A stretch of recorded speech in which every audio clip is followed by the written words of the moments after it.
Hey guys, this is DJ Mizuhara again from Redstone Gamer. I'd like to show you speed. On the left we have the 3DS XL or LL as it's called in Japan, and on the right is the new 3DS regular that was released today in Japan on October 11th. Okay, so both of them are off. So I'm going to boot them both so you can see they're both on the same firmware. They've both been updated. So I'm just going to boot them from cold so you can see the boot up times. So 3, 2, 1, go.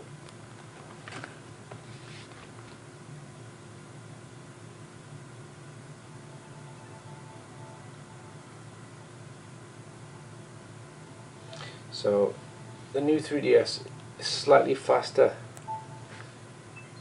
to get into the system OS.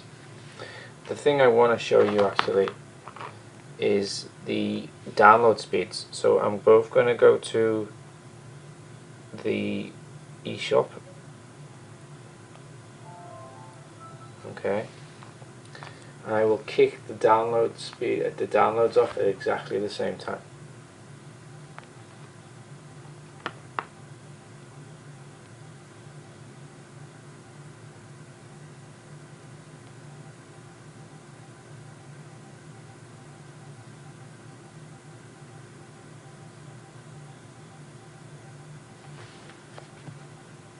So it's just logging on into the store, and basically I'm just going to go into the store and go to demos, latest demos are here, and I'm just going to go to the first one, which should be Conveni Dream, I think. So scroll into demos, yeah, Conveni Dream.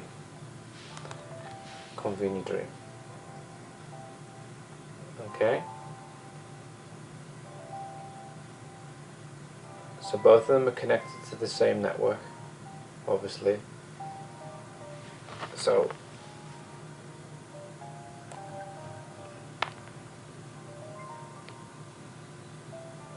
okay, I'm gonna hit the download button here. 1, 2, 3.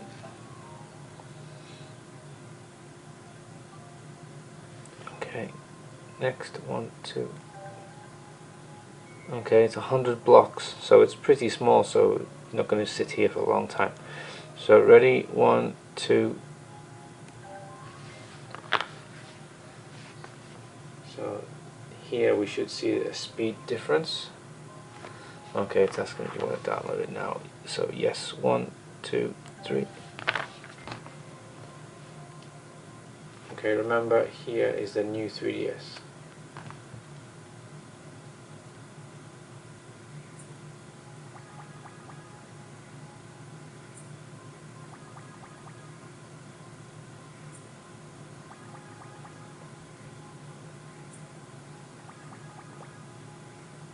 Okay, so new 3DS is already finished.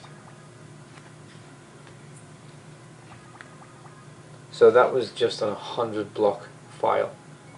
So if you can imagine that, maybe like 2,000 block file, it's going to be maybe I don't know, 4 or 5 minutes quicker. I don't know. So yeah, so you can just see speed wise that the new 3DS is ever so, well, not ever so, slightly faster. It is faster. So let's try something else.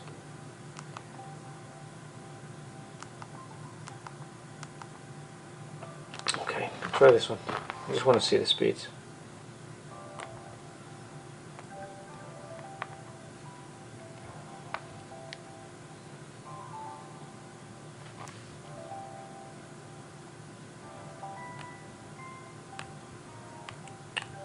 Come on, not very responsive sometimes.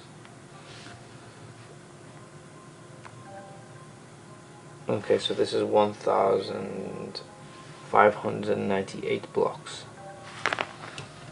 but I'm just going to give you an idea of the speed.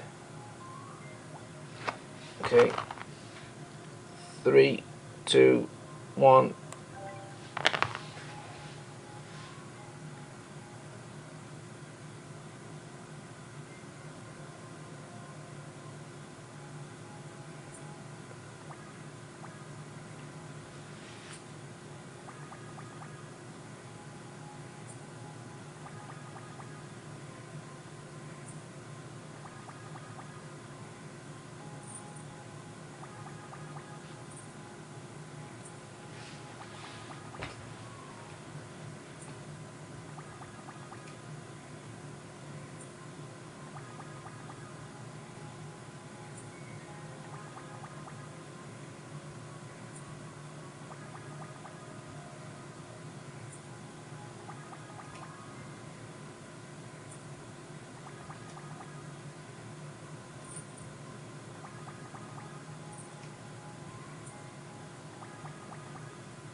New 3DS is about halfway.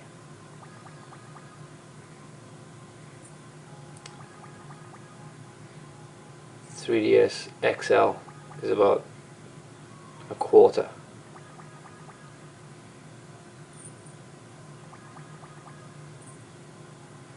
New 3DS is about 3/4.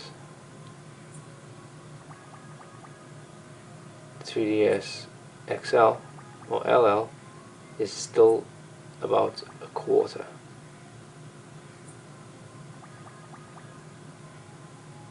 So you can see there's a huge speed difference.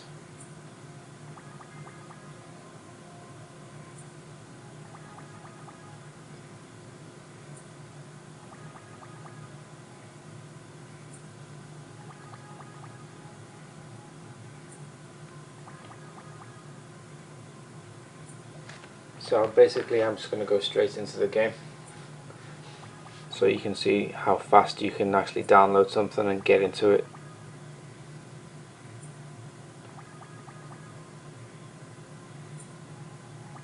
Almost there.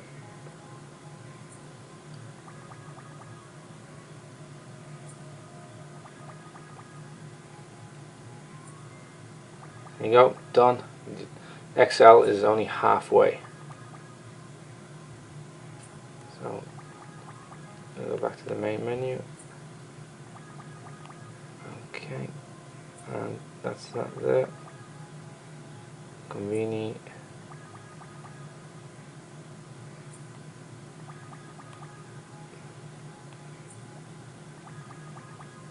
There you go. I'm in.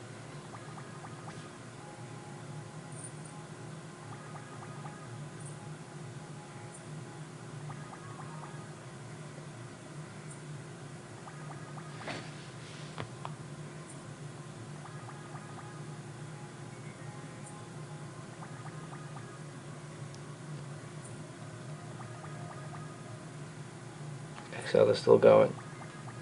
About 3/4 of the way through now.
secret doors, eh?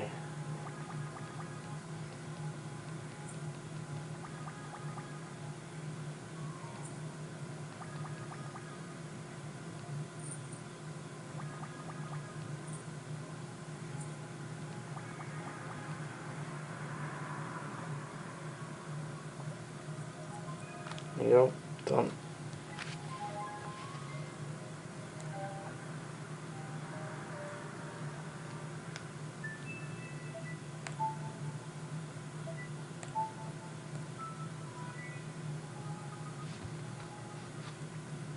There you go. So that was a speed comparison between the regular XL 3DS and the new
You are listening to the Game Informer Show, episode 61.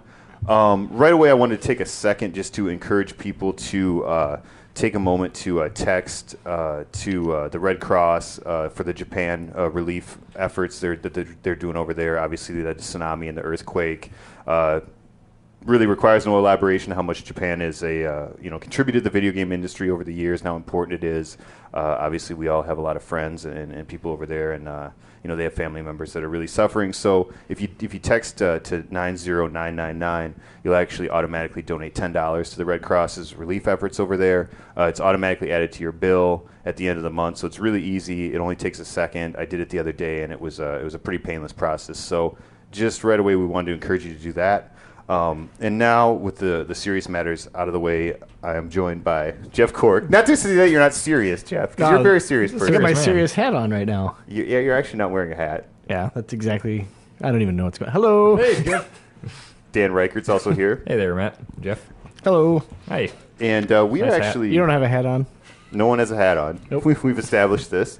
So that's important. Yeah. And the reason we're here is we are going to talk about the Nintendo 3DS, because we finally got our U.S. units in the office this week. I think we got 2 or 3 of them. 3. 3. Yeah. We were excited. I have one right here. It is the Aqua Blue. Mm-hmm. And we also got a, Cosmo Black? Cosmo Black, yeah. It's the one I pre-ordered. I'm going to go on record. I'm with you. The Cosmo Black, I think, just having the units in our hands now, Cosmo Black it's pretty sweet looking. Yep. Yeah, definitely. I think, not that the Aqua Blue is unattractive, but I don't know. I don't like it. For people that haven't seen it, it sort of has a gradient. So on the front of it, it's sort of dark, and then as it sort of gets to the back, it gets lighter. And I like it on the front where it's dark, but the Cosmo Blue, or Aqua Blue, excuse me, by the back, it kind of reminds me of a 70s prom tuxedo. Maybe a GameCube? Yeah, a little GameCube-ish. Or a prom tuxedo. Prom tuxedo, yeah. Matt Burks described it as looking like your grandmother's brooch. Like that type of color? Yeah, a little bit. But Cosmo Black goes from kind of black to gray, and that looks pretty badass. Mm-hmm. Mm-hmm. Didn't you see one that was behind the scenes, or can't we talk about that? Can we even talk about it? Let's just say that they have another one that's used for debug purposes, and it's black to chrome. That sounds awesome. It looks incredible, but at the place I was at, I was not allowed to take pictures or anything like that. But knowing Nintendo, after we all go out and buy them, yeah, in a year they'll put that one out. But they always do that. Like when they announced the Wii, they showed 6 different colors of the Wii, and I think they might have done a limited edition red one, but that's it, right? And a black one, I think. Yeah, but then eventually, down the road, they want you to buy it over again. So we'll probably be seeing that, I bet. I'm curious to see what the gradient is for white. If it's just going to be white to eggshell, maybe. Are they planning a white one? I don't know. I'm just speculating. I bet they will. Yeah. White to eggshell. Who knows? Maybe white to gray. I don't know. Yeah. I like how the design of this one is actually pretty solid right off the bat. Because, we all know that the original DS was just this clunky, looked like some prototype that would never get produced. The original DS sucked. Yeah. Yeah. Was it red and gray? It was gray with black buttons, the original one. And it was just so clunky and awkward to hold. The finish was really just... It was kind of sparkly, too. Dumpy looking. Yeah, it was that weird, plastic. It's most definitely plastic, but trying to look kind of metallic almost. Yeah, it was really ugly. Actually, you could even take it farther back to the GBA, because the first GBA had that terrible non-backlit Yep. You have to get a worm light. And you had to get, or a shark light. I rolled with shark lights. Oh, you were shark light? It's more badass. Light. Yeah. All right. Shark lights are way more badass. Yeah. So I totally agree with you, Dan, that this right away I think looks really nice. I would, if you have a DS Lite, which kind of became the DS that was most popular that most people had, I think it's very comparable to that in terms of the finish is that kind of, I don't know what you call it, piano finish, similar to the DS Lite or maybe the original PlayStation 3. Yeah. Overall it's a really nice looking system. I think it's about the size of a DS Lite. It's maybe a little longer on the horizontal. Same width, basically, about same weight and everything. So if you have a DS Lite, you'll be pretty comfortable with this, and it looks, pretty, I just smacked it. That's well made. It fell right apart there immediately. Yeah, it's broken now. So I have to send this back to Nintendo after the podcast. 2 3DSs in the office. It's pretty awesome. Yeah, I don't know. So, you guys have both played with it. What did you think about just the, the base controls, the buttons and everything? I love the feel of it. I love the circle pad. I think that's probably the best like analog stick I've seen on a portable. It's way better than the PSP for sure. Absolutely. So yeah, the device itself I'm pretty sold on. I mean, I'm not expecting fantastic pictures from the camera or anything, but I guess my biggest concern is just the software lineup. And I pre-ordered the thing just because it seems really cool. It's got some built-in cool stuff like the AR games. I like that, but the actual launch lineup outside of like Street Fighter, I mean, we don't have Zelda yet, we don't have Mario yet. I think it's going to be rough for a few months on the software end of things. But the unit itself, I'm pleased with. The 3D slider is fine. The 3D effect itself is pretty impressive. Yeah, I totally agree with you on the analog slider. Yeah, definitely. Yep. It's got that really nice kind of like, I guess, rubberized feel almost, sort of like maybe like a 360 analog stick. It reminds me like the Play is kind of almost exactly like the PSP's, but it's got that little divot in the middle, like on a 360's analog stick. Which, and I think the tension well. It slides a little easier. I think it's better tension. And Yep. I think D-pad feels fine. Bert's, and I don't know if you guys agree, Bert's was bringing up to me because he was playing Madden, which he didn't sound like he was overly thrilled with Madden. But he thought that the buttons were too close together. And I hadn't really thought about that. I haven't run into any issues with it. I mean, I don't mind it. See, I'm playing Nintendogs, which obviously isn't the most like action-oriented or button press intensive game. You barely use them, so I guess I don't have that much of a... I spent a lot of time with the Super Street Fighter 4 3D edition, which is pretty button intensive. And I'm also right now playing the Lego Star Wars 3: The Clone Wars, and have not run into any issues. So maybe that's just Bert's gigantism striking again. Yeah, you know what they say about guys with big thumbs. They hit the buttons and complain about the size. I don't know. They really do. Obviously, the big selling point to this is, as Dan mentioned, the 3D effect. I actually didn't go to E3 this year, so this was the first time that I really got to see it. I did a unboxing of the Japanese unit we got a couple weeks ago, and it's pretty impressive. It totally works without glasses. I don't know. I'm curious as to how it's going to be received, if it's enough to like sell systems for them. Mm-hmm. It's definitely, when you look at it, it's got that diorama effect where it kind of goes into the screen and things like that, which is cool. And obviously not everyone wear glasses is very cool. How excited because you can turn it off and all the games seem to work equally as well without the 3D effects. Did you guys, when you were playing, I guess, and Dan, you've played quite a variety. Jeff, you've played a couple. I've been playing a little bit. I played some Pilot Wings today as well. To me, it's neat. It doesn't feel real fundamental to any game at this point, in my opinion. I feel like, it's cool. There's some depth to my Nintendogs living room, and we're playing ball, playing catch. But, if I turn it off, I don't know. It doesn't really affect my experience that much. No, and I've been playing it with it probably slid down to about a third of the full effect when I. Yeah, but the other one is actually just a classic Nintendo question mark. So you put that down, and there's stereoscopic 3D cameras on the front, and it's probably the most exciting thing to me thus far with the system. Yeah. It's pretty striking. Obviously, you can take stuff like 3D pictures, which is kind of neat. The other cards that you get are like Mario and some of the Nintendo iconic characters like that, and basically they just like sort of. It makes it look like there's a little Mario statue on your desk, and you can pose it with different, poses and take little snapshots of Mario. Mm-hmm. So he could be like that garden gnome people take on vacation and, take pictures of him everywhere. Yeah, that's cool. Yeah. Once you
welcome to the Game Informer Show. I am your host, Matt Helgeson, joined today, Daniel Reichert. Hi, Matt Helgeson. Daniel. Yeah, that's my name. You're more mature now. We're calling you Daniel. I own glasses. You do? Yeah. Why aren't you wearing them? I don't always need them. It's just if I'm playing a game with tiny text, I wear it. Okay. Yeah. Like turtles. Yeah. Yeah, yeah. Is this the Turtles podcast? Because I got some things to say about turtles. Is that game out? Yeah. Oh, really? Yeah. You just haven't finished it? Summer of Arcade. No, I'm playing it upstairs. It's an absolute train wreck. Yeah, you seem angry.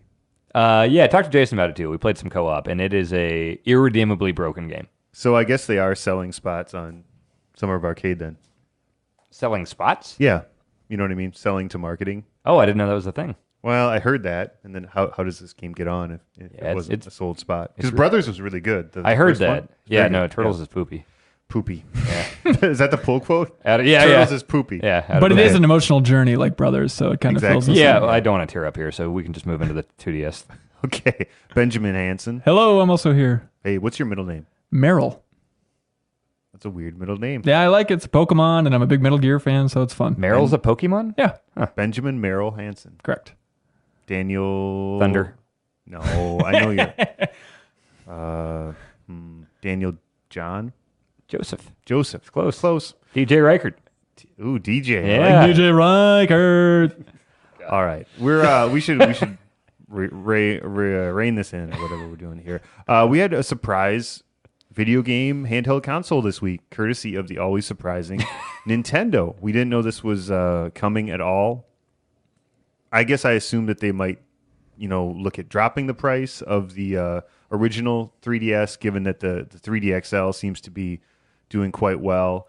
But as it turns out, they actually had other plans. A system called the 2DS, which awesome. Which is kind of awesome. Yeah.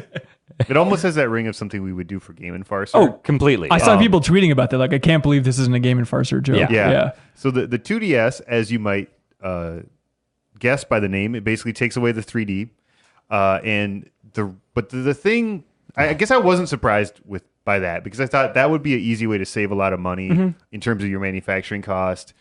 I did not really foresee them going away from what has been their fairly conventional design, i.e. a sort of hinged rectangular clamshell structure. This is actually one sort of, I don't really want to say a tablet. It's a cheese wedge.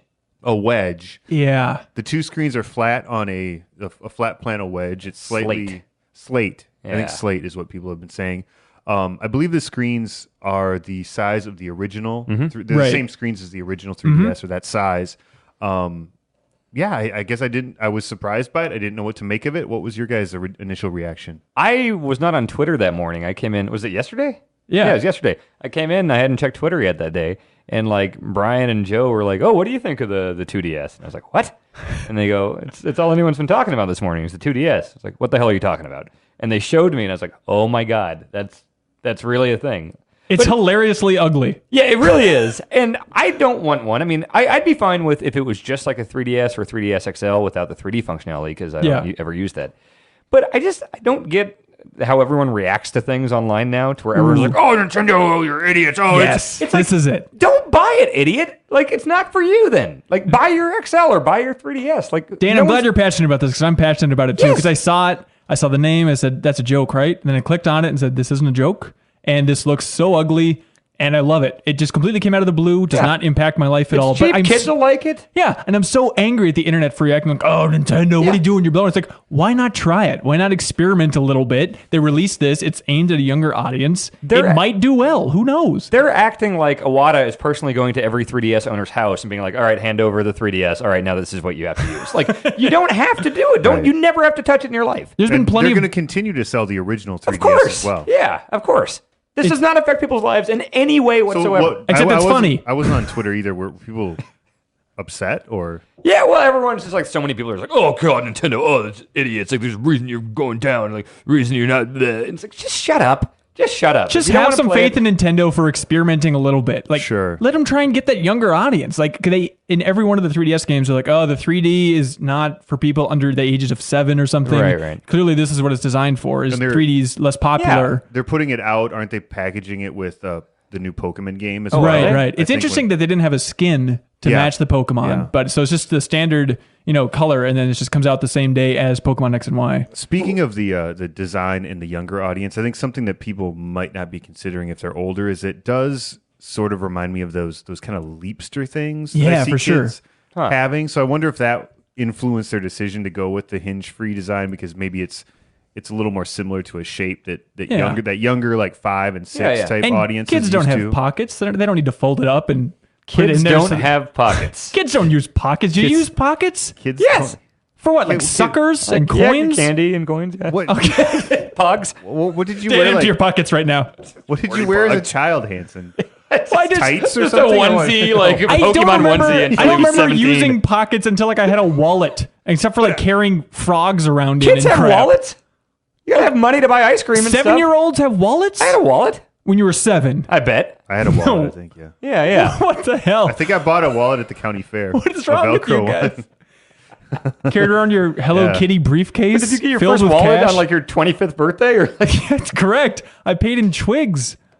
but you always have like movie frequent customer cards or like a GameStop card or something. I always had that. The Funko thing, All right, like well, we'll agree to disagree about pockets and wallet children. cast. Let's talk about this. Okay. Balls to the wallet. So the 2DS is definitely it's a lower price point. It's going to be $129. Yeah. Yes, come on. Which also is good. Good. And Cheap. the 3DS is going to remain at $169. The 3DS XL is going to be $199 still. I sort of wonder. I feel like the 3DS is a little bit in no man's land right now. I don't know. I feel like I'd either go one way or the other on that. I mean, to me, the 169 versus 199, the 3D. I know you guys have 3D XLs. Yeah, we both have It's 3DSs, low, and then we right? both upgraded, and And so did Tim, and we all think it's like, oh, this is the best decision we've ever made. Yeah. It's fantastic. Kind of bulky in my pocket, but other than that. Yeah, but it's so much better. I was going to question whether that was the best decision you've ever made, but then I know the kind of decisions you generally make. So you're probably right. No, I make a lot of good decisions. Oh, that's true. You do. Yeah, I don't know. Do you think that the 3DS now is appealing at 169? I mean, for people that want the smaller one, I mean, yeah, but yeah, I see what you mean about like No Man's Land, like kids and stuff. Like it's a great Christmas gift at like $129. That's in the like acceptable Christmas gift price range, for parents to buy their kids. And then I think adult gamers, I think a lot of us almost all prefer the XL. Yeah. So yeah, I really don't know who the demographic for the standard one is. It's almost like they kept selling the DS Lite. Once the DSi came out, it was like, well, why would you even get a Lite at this point? Like, Yeah, but they did keep selling all 3, or even did. all 4 of those. Yeah, all they 3. introduced an XL there. I bet they have an insane amount of manufactured regular 3DSs left. They'll run through them. But I guess the XL just seems better because I still, even though it's smaller, I don't consider the 3DS really that pocketable in general. I feel like it's something you throw in your bag anyway, so why not go for the bigger Yeah, I put it in my screen? laptop bag. I don't ever carry my 3DS in my pocket. No, I do on the plane, but that's about it. Oh, yeah? Put it in a zipper on your bag. That's too fancy. Fancy. To put a thing in a bag is fancy. But something interesting about the new 2DS, which, by the way, in a Yahoo video, they called it the 2Ds and the 3Ds, which they made me did? laugh. Yeah, funny. some lady mispronounced it. And she also said there's a price drop on the Wii instead of Wii U. It's very confusing, but funny. But the thing that's interesting is US Gamer apparently talked to Nintendo about it. And the weird thing is that even though it looks like 2 screens, it's 1 screen. Oh, really? It just has a piece of plastic over it, which means that it's fully touch capable.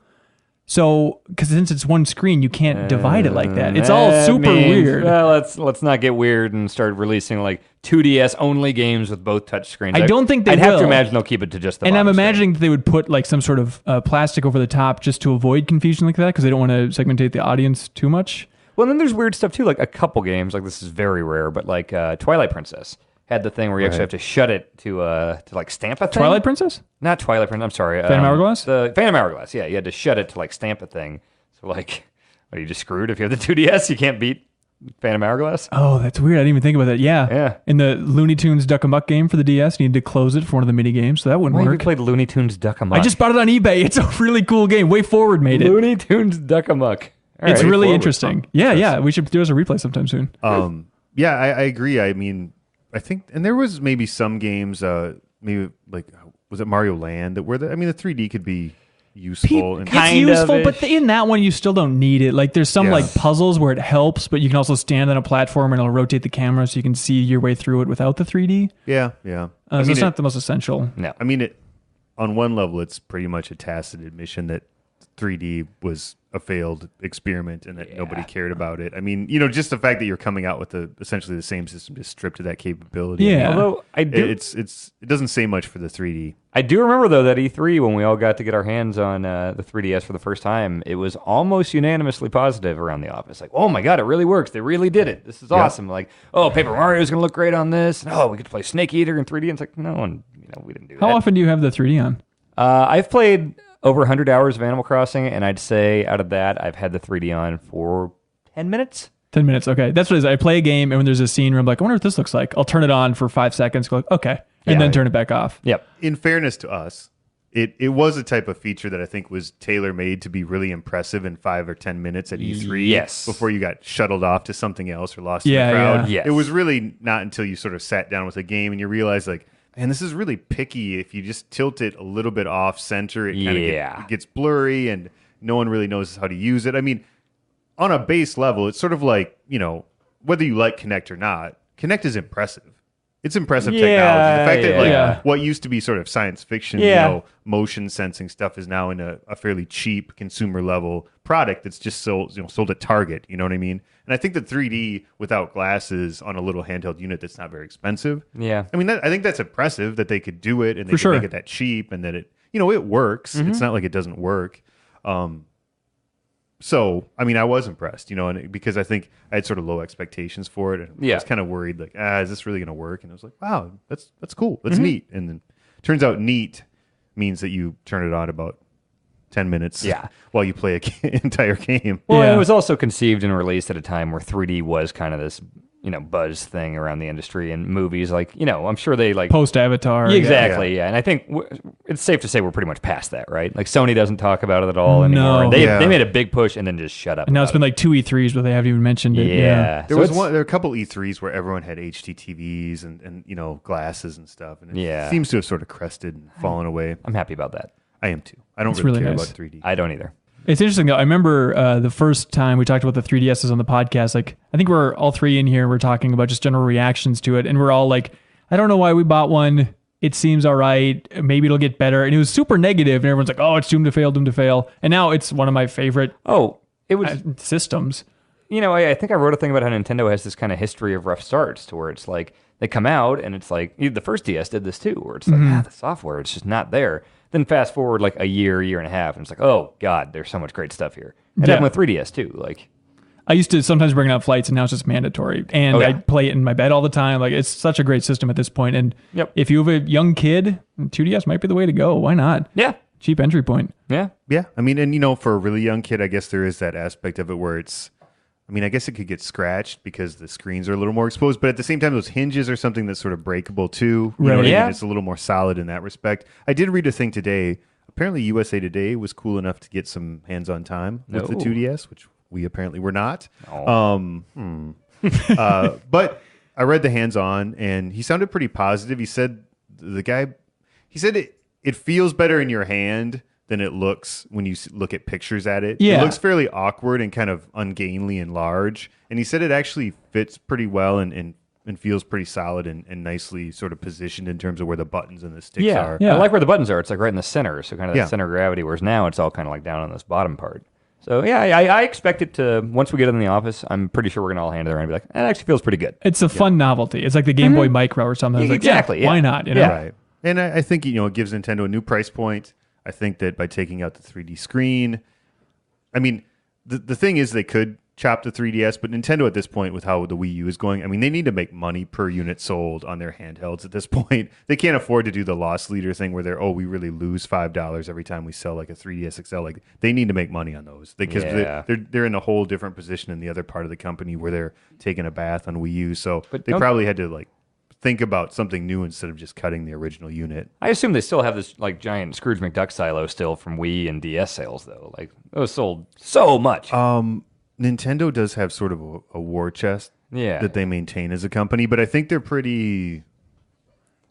don't really dip into that in general. I mean, they're a pretty fiscally responsible company in terms of they don't overextend themselves. Okay. And, they don't overextend themselves in terms of, making hardware that's super expensive. They don't make stuff as expensive as Sony or Microsoft. Right. So I don't expect them to go into that. And maybe they have. They've had some, kind of tough financial quarters here in the last few years. But on that note, though, the Wii U got a price drop down to $200, and they announced the Zelda bundle. Not $200. It isn't? $300. No, 200. Definitely 200. The Wii U? Yes. It's $300. Really? Yeah. You think it went from $350 to $200? I didn't know it was at $350. I always had $250 in my mind. But no, it was $350. Oh, Jesus. We both spent $350 on it. Oh my God, that was a lot of money. I know, we never play it. Spin the bottle's fun and all, but Jesus. We never play that thing. I love Hanson's having a sudden waves of regret here. Yeah. Actually, that said, I know I'm not going to go into a whole thing about this, but Rayman Legends, I think we're both going to play it on Wii U. I can't wait. You're playing it right now. It's the best. It's so great. I'm and sure we'll talk about it next week. Yeah. It's fantastic. Yeah, no, I think we might talk about it this week. Oh, Rayman Legends. Right on. I like it a lot. Yeah, no, it's $299 for sure. Oh wow, okay. Yeah. Wow, that's a steep price. I like how Hanson's just like, God, I got ripped off. That sucks. No wonder I can't make rent. Yeah, well, but you got your Wii U. I love it. You do. You do. Yeah, I don't know what they're going to do with that thing. I don't know. I have no idea. I mean, I'm sorry, but it's really tough. I just don't.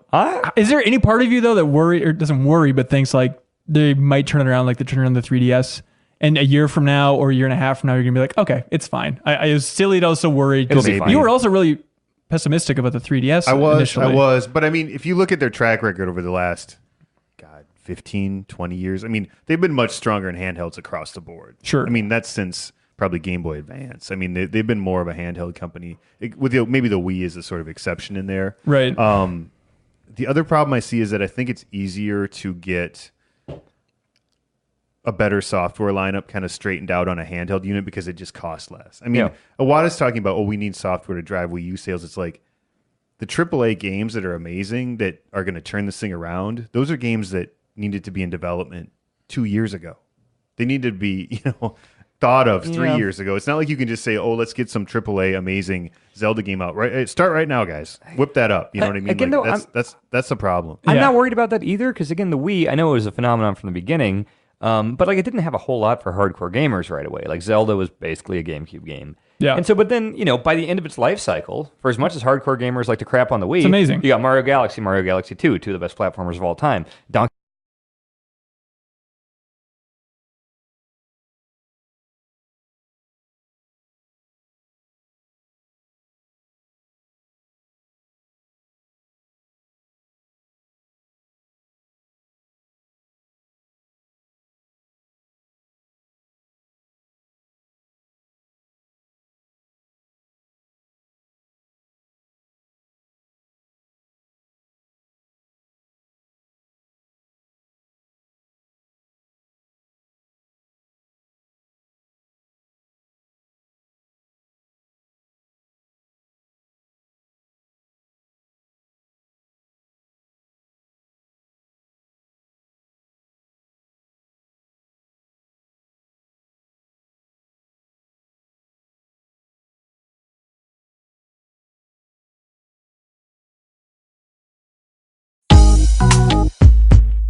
And then I saw that it was Valve, and I was like, Valve was involved with it. And I was like, all right, this is probably going to be amazing.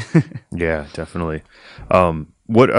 Just because you actually started last week, but I didn't have you on the podcast because we were doing... Matt? Hey, Mike. How you doing? Good. I'm glad we could get this Skype thing to work after Yay! Our phone system and our old Pro Tools computer kind of died. Well, that new studio is kind of awesome. Yeah, and it's much better. So... But we finally we got Skype working here, so we could kind of get Mike back on for some Gamenformer show spots, which it's been quite some time because of technical difficulties. But we thought this was a good week to have you, as I guess the real big news this week all came out of the Nintendo camp. They had one of their they semi-quarterly, maybe. I don't know how often they do them, but yeah, I mean, there's usually one in January. There's usually a big one in January, and this one was fairly long. It was 46 minutes, and it was. I mean, these things usually move pretty quickly, but this one was was a flood. It was like back to back to back, and there was a lot of cool stuff that came out of it. Yeah, they definitely packed a lot into it. Yeah, I guess so. You were covering it, as it sort of happened with some other guys here, yeah. So I guess what were some of the big stories that kind of stuck out for people?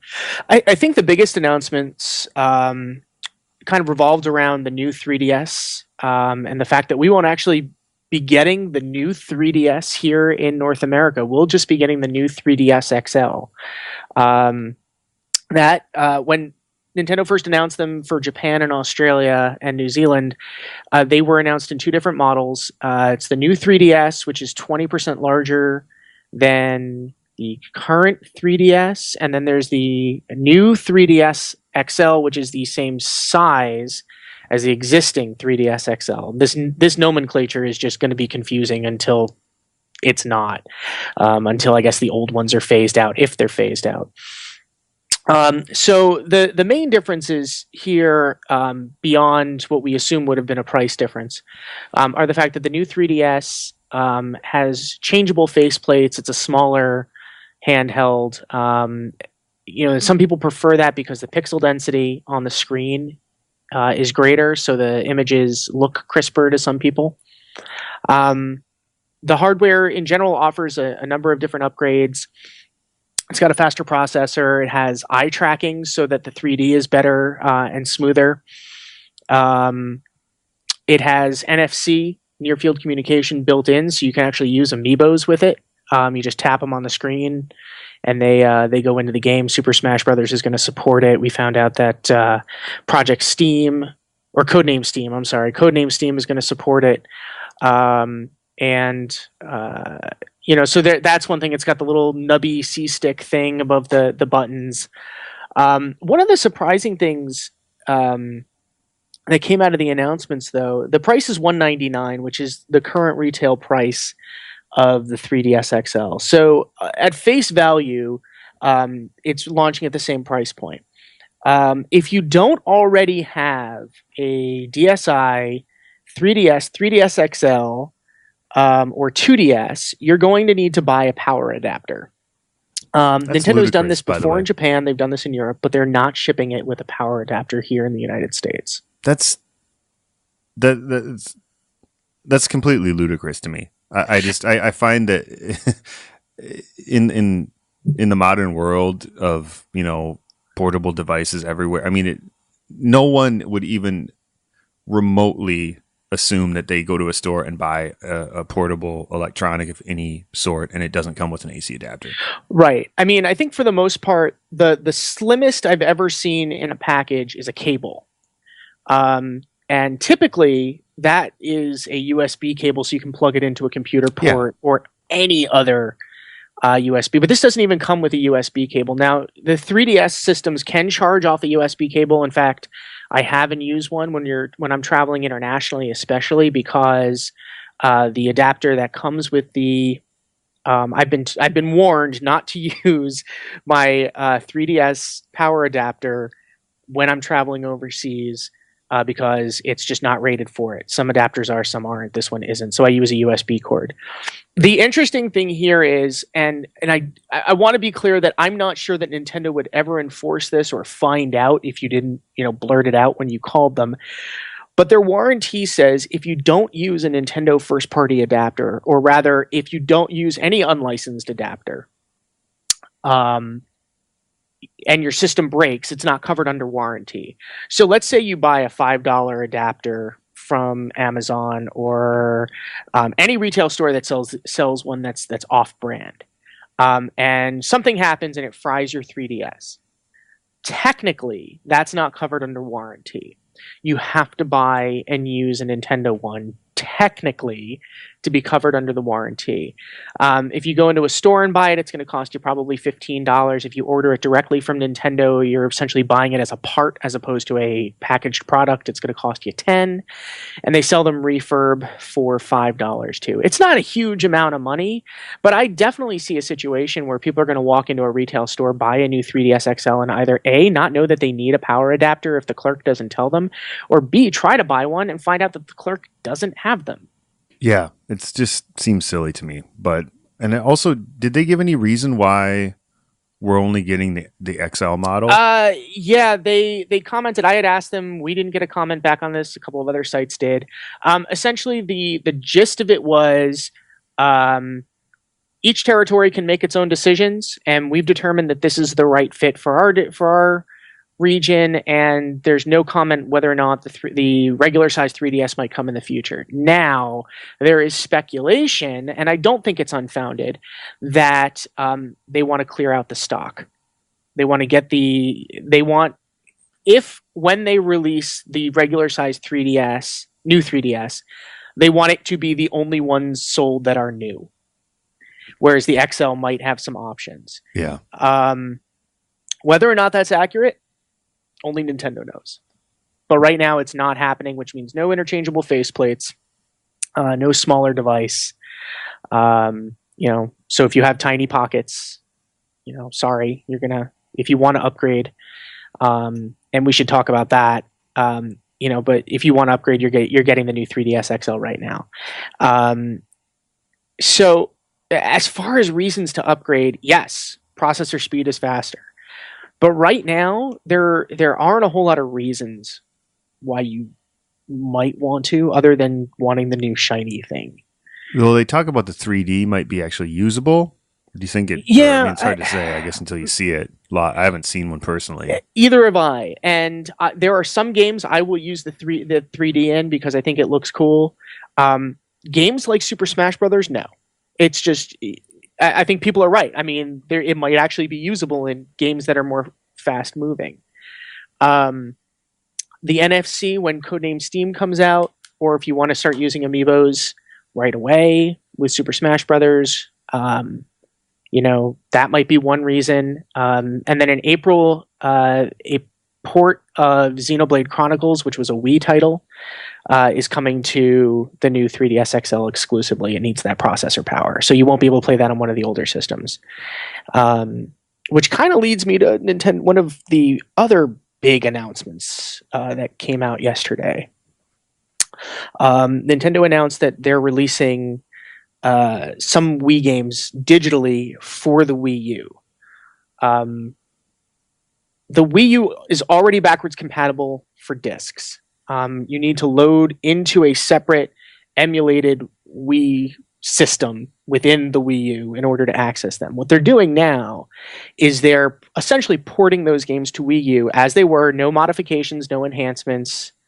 It's just so that you can play them in the Wii U. Super Mario Galaxy 2 is the first title that's out. It's $9.99 right now. It's half price for the first week. The second game they announced, I can't remember off the top of my head because I'm terrible, but I'm going to look. But the third game is Punch really Out, Metroid Prime Trilogy. That's the third one, and that's a big deal because that game was limited in stock. I mean, when that game came out, I think I went to go get it a couple weeks after it came out. I'm like, I'm finally going to play the Metroid Prime games. Nope. And that game went for big bucks on the secondary market. So the fact that Metroid Prime Trilogy is going to be available in a couple of weeks, and that's probably going to be $10 for 3 games that are largely considered great games, is pretty fantastic. My guess is they won't rush to port Xenoblade Chronicles over because it is a big motivator for people to buy the new 3DS XL. But I hope one day, because that game is also, it was very limited. It was a GameStop exclusive. Disclaimer, GameStop is Game Informer's parent company. It was a GameStop exclusive, and it was hard to come by. So having that game re-released eventually for the Wii U would be pretty fantastic.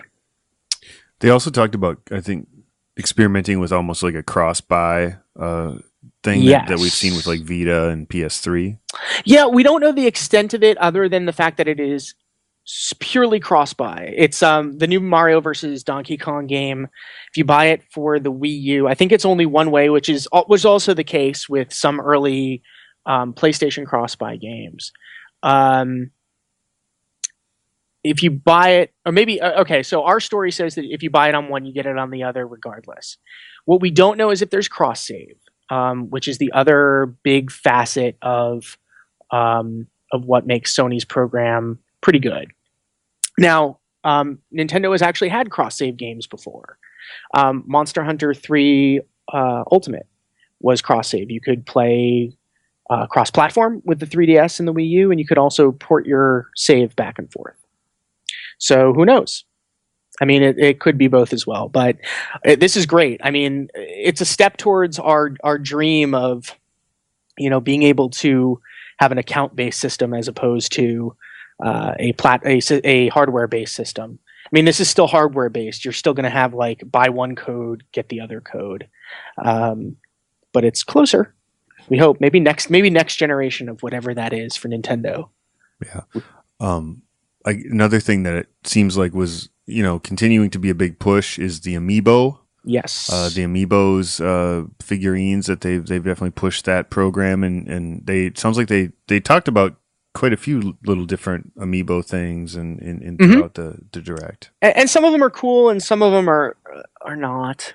Quite frankly, the Captain Toad one, I don't even understand. Like, it's like a little hide and seek Toad that shows up in the game. That's so essentially the only way to unlock that is with the Toad amiibo, which is like $13.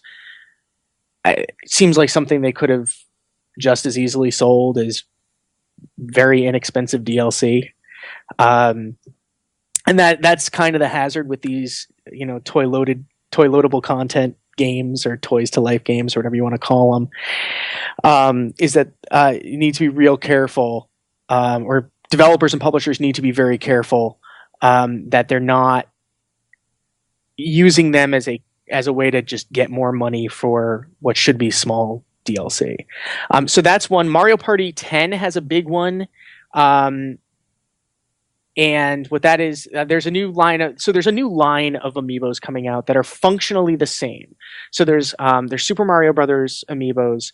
It's Mario, Luigi, Peach, Bowser, and then Yoshi and Toad. And Toad's the only real new one. The other ones look different, but they work exactly the same as the other one. So if you have a Mario from the Super Smash Brothers line or a Mario from the Super Mario Brothers line, honestly, the whole amiibo thing does absolutely nothing for me, and I don't. It just seems like there's nothing there. It's just Nintendo said. I mean, and they still do. I mean, I every year I am impressed with the character designs that Toys for Bob and Vicarious Visions come up with. I mean, there is one that isn't out. People are buying them. That's why a lot of people are buying them as shelf items. But I don't know. I'm sorry. I'm being very cynical about no, amiibos, look, I think that there are even people who buy them who don't know exactly why they're buying them. Other than, they might, and there are some people who are like, I'm never going to take these out of the package. I'm never going to use them in a game. Even if I do take them out of the package, I just love Nintendo. And that's fine too. And Nintendo is certainly banking on some of that. I mean, in terms of all of the different connections that I've seen, the two that strike me as the most useful that I will go and I will like actually use this. If you've got a Link amiibo and then a Zelda, well, all of them work like this. But so Link unlocks a spinner weapon for Hyrule Warriors. Zelda unlocks level 3 weapons. You can tap it once. It has had figures in each of the years, and that's Gilgrunt, who's one of the original water ones. I'm such a nerd. Yeah, you know your stuff, man. We should talk. We've talked obviously hardware. We've talked about amiibos and accessories here. What about game stuff? Did they didn't have any like earth-shaking news, but I know they did talk about games somewhat. I think that they showed off more Xenoblade Chronicles X. One of the things that jumped out at me, and when I wrote up the trailer, I actually called it out because I thought it was a little surprising. The trailer's still on Kirby and Yoshi. It's clear the Wii U's become a first-party machine. Yes. I would not count on third parties coming back to the table in big numbers. No, I think that ship has kind of sailed. Yeah. And I guess maybe that leads into, something else I want to talk about is, what do we expect to see in the year ahead? I know that, Miyamoto has been uncharacteristically semi-open about saying that they are working on at least technology, or that they have a platform architect in place to work on a new system. He didn't specify exactly what that system was, but I mean, do you think, are we gearing up for maybe an E3 reveal here? It wouldn't surprise me. I think that if they reveal at E3 and shoot for release in late 2016, as long as Zelda's out the door, then the Wii U will have had a cycle. It won't be a very long one. It won't be what anybody thought it was going to be, especially given that trailer of AAA's that was shown when the game was announced. It wouldn't surprise me. Now, there were those rumors that whatever Nintendo's working on is a hybrid handheld home system. I'd like, first of all, those rumors were completely unsubstantiated. But from the perspective of getting people thinking about what would be good for Nintendo, clearly there is a market that loves the company's handhelds. If you look at how people are flipping out over the new 3DS XL with essentially no unique games for it, and these are people who already have a 3DS. Obviously there is a lot of room for the company to tap that market, at least in Europe and North America. Maybe not so much in Japan because of the prevalence of mobile over everything there right now. So connecting a system that's a handheld system and then being able to continue playing on the TV at home, I think would be a great idea for them, because if you look at where some of the Nintendo's best games are lately, or at least in greater numbers, and where their third-party support is, it's on the handheld. So if they use that as a way to bring third parties back to the table for a home console, possibly. But obviously they're not gonna talk until they're absolutely right at the moment where they have something to say. But we know they're working on the quality of life, whatever that is, that device. It's not going to be a handheld. I don't know that it's going to be a game device. I mean, people keep hoping that it's going to be some kind of game device with quality of life features. I just don't think so. I think it's going to be a completely separate branch for the company as a way to diversify.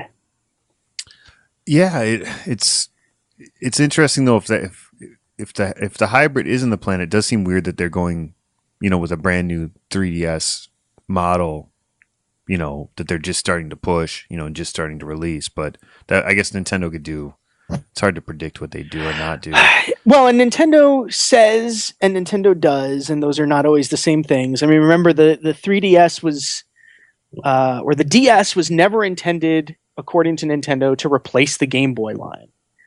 The Game Boy line originally was supposed to continue on separately from the DS line, and that didn't happen.